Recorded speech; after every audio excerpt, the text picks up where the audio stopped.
उपसमितीची बैठक आता सुरू झाली आहे। तर सीएसएमटी स्थानकाबाहेरची वाहतूक सुरळीत करण्यास आता सुरुवात झालेली आहे। मराठा आंदोलकांना आझाद मैदानावर या असं आवाहन जरांगे पाटलांनी केलेलं आहे। त्यानंतर आता इथली वाहतूक सुरळीत करण्याचा प्रयत्न केला जातोय।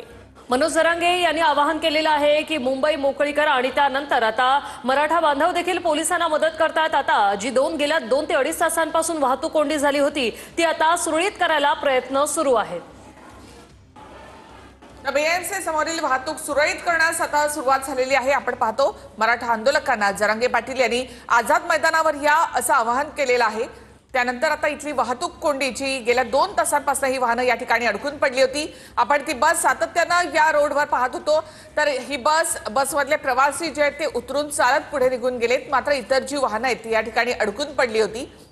तर वाहतूक सुरळीत करण्याचा प्रयत्न आता या ठिकाणी केला जातो। मराठा आंदोलक मात्र अजूनही या रस्त्यावर आहेत। रस्ता मोकळा करण्याचं आवाहन सातत्यानं पोलिसांकडून केलं जातं। जरांगे यांनी सुद्धा वाहतूक सुरळीत करा असं आवाहन केलेलं आहे।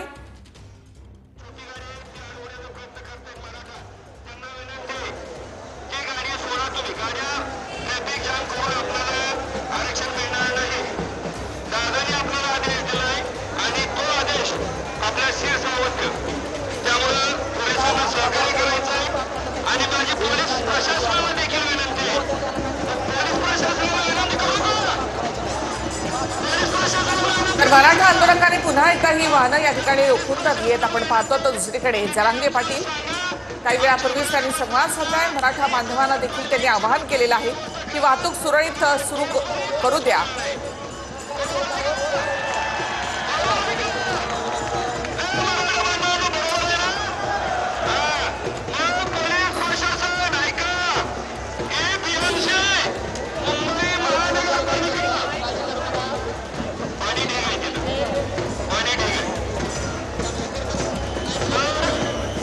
माहिती घेऊयात आमचे प्रतिनिधी कृष्णा नारळकर यांच्याकडून।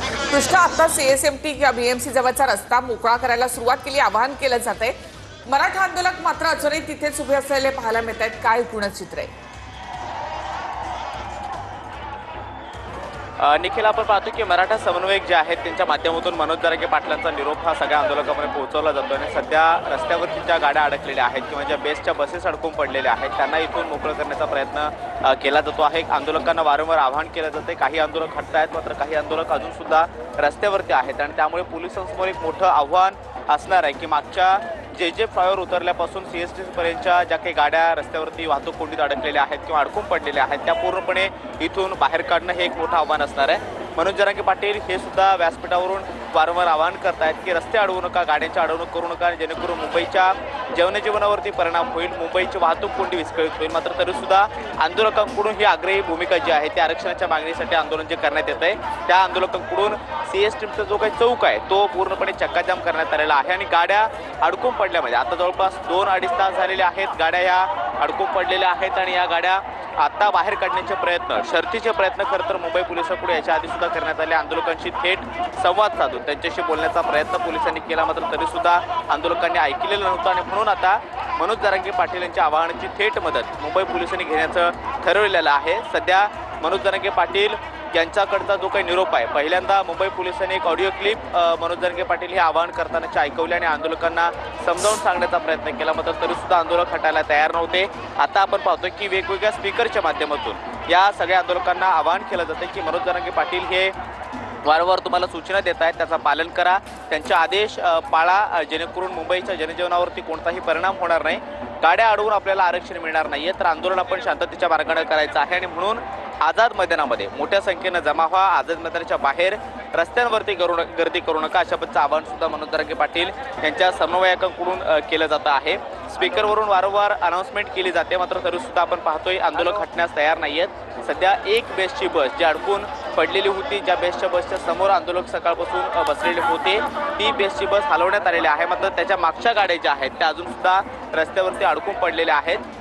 या सगळ्या चौकामध्ये जो काही चक्काजाम झालेला आहे त्यामध्ये काही साऊंड बॉक्स एका टेम्पोमध्ये सुद्धा आंदोलकांनी आणलेले आहेत, त्यावरती वेगवेगळी गाणी लावून ते नृत्य करताना सुद्धा पाहायला मिळत आहेत आणि आंदोलनातली जो काही उत्साह आहे किंवा जो त्यांचा जोश आहे तो कायम कालपासून आपल्याला पाहायला मिळतो आहे। सकाळपासून पावसाचे रिमझिम सरी या सगळ्या परिसरामध्ये होत्या, मात्र भर पावसात सुद्धा सगळे आंदोलक आपलं आंदोलन चालूच ठेवलेलं होतं सगळ्यांनी। आता पाऊस कमी झालेला आहे, कडकडीत ऊन पडलेलं आहे, तरी सुद्धा आंदोलकांकडून रस्त्यावरती गर्दी जी आहे ती केली जात आहे।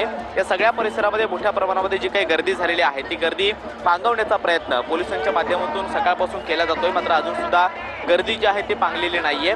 आणि आता मराठा समन्वयक जे आहेत ते मनोज जरांगे पाटील यांचा निरोप या सगळ्या आंदोलकांना पोहोचवत आहेत। त्यामुळे आता तरी वाहतूक कोंडीत अडकलेली गाड्या ज्या आहेत त्या गाड्यांना बाहेर काढण्यात पोलिसांना यश येणार का हे पाहणं महत्त्वाचं असणार आहे। मुंबई पोलीस दलाचे वरिष्ठ पोलीस अधिकारी, वेगवेगळे अधिकारी जे आहेत इथं स्वतः ग्राउंडवरती उपस्थित आहेत, आंदोलकांशी थेट संवाद साधण्याचा प्रयत्न करतायत।